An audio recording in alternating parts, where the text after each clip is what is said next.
Hi guys and welcome back to Blender Fun! So today we are going to complete the first part where we finished off. So this is part 2. Make sure to watch part 1 before watching this part. So in this part we will be adding materials on our leather. So first of all, what we have to do, click on your leather and apply your cloth simulation by going to modify it and apply it. And remove the collision from both the cube and the plane. After that, go to the shading tab, and the most popular colors of leather nowadays is brown and black. So I will be making brown leather. First, let's add a bump node and proceed with the node. After that, we are going to add a voronoi texture and change from F1 to smooth F1 and make the smoothness way up to scale and duplicate the voronoi texture. Make the smoothness 0.2 and connect the distance to position selector. So click on your voronoi texture, the second one, not the first one, and click on Control T, not Wrangler. So if you don't have a Control T or it isn't working, go to Edit Preferences and just search Node Wrangler and enable it in the preferences. Change from generated to object, and let's just give it some color by adding a color ramp. Because we need more than a color, so we will be using a color ramp. Let's change the white to a light orangish yellow like this, and just make it a bit dark. Add another one and bring it here. Make it darker. And then we are going to copy the hue to the black one, so we have the same color. Like in the same shade. We are going to make it much darker, and we are going to connect the distance to factor, so we can see some stuff is going on. Why is it connected to the cube? I don't understand. So click on your click on your fabric again, and then add a noise texture. Connect it here, and we can see some sprinkle lines that's going on. So let's just get the scale to 10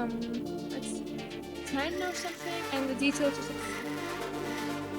After that, we are going to add a color ramp to our bump node, so we can see some difference. And we are going to add a mix RGB. We are going to connect the noise texture with the color, and the color will go to vector, and connect the object to color 2 in the mix RGB. After that, we are going to click on invert here in the bump and bring down the strength, and we are going to change the mix factor to or something like that. So after adding the color ramp, and let's just add a color ramp to the roughness. So add a color ramp, and connect the color to the roughness. After that, I just increase the scale of the voronoi textures so it will give some more detail. And let's add a noise texture and connect the factor to the factor of the color. After that, we can't see any details going on, so we are going to connect the factor to the picture underneath, the mapping, to the factor of the color. So, oops, I meant connect it with the vector of the noise texture, not of the color ramp. So we are going to, instead of connecting the map with the color ramp, we are going to connect the distance of the color ramp voronoi texture with the factor. So we can see some but it's way too scaled, so let's make it 20, I guess. It looks much better, but it's very dark. So you can play with this. Let's try and make it black.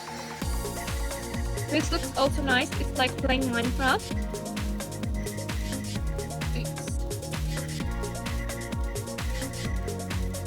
And let's make it gray. This one looks nice also.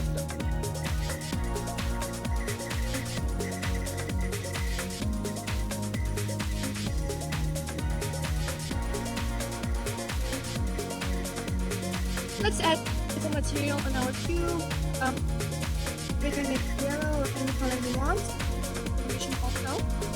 So let's make an emission. Connect the emission to the surface.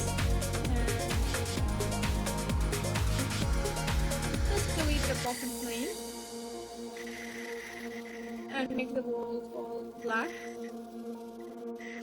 Let's do a quick render and see how it is. So the leather material turned out great. So I hope you like this video. Make sure to subscribe to our channel and click the bell icon for more new notifications, and hit the like button and comment down below how do you think. Bye!